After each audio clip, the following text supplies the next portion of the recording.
having been on all three of the tours now, Buffalo, Pittsburgh, and now Detroit, there's one common element, and it's very different than how the recovery is happening in Hamilton.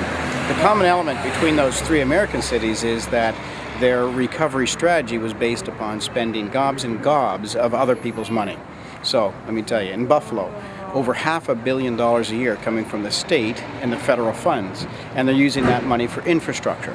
Not wisely, as we're hearing from the trip there, it's going into the hands of a few contractors. In Pittsburgh, they had a $1.5 billion social fund, and they've used the money quite wisely to build infrastructure that relates to culture. So their sports facilities downtown, their theater, convention center, all the things that created a quality of life, and it's been very successful. So I'd say Pittsburgh is by far the most successful of the three we've seen. Now we saw the one today and yesterday in Detroit, Dan Gilbert's money, over $1 billion. And bringing in his own employees.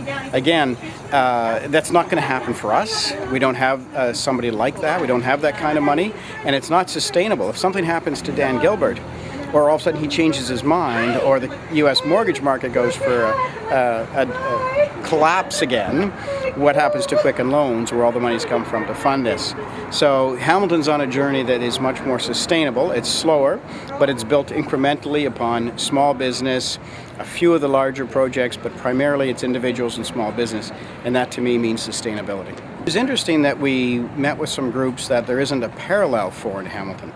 Some of these groups who are dedicated to finding ways of putting people together, whether it be they need housing or funding or urban agriculture. We don't have a similar group, so that's really something I have to think about and get the opinion of others. Is there a way we could create a parallel type of group that is just a connector? They make connections for people?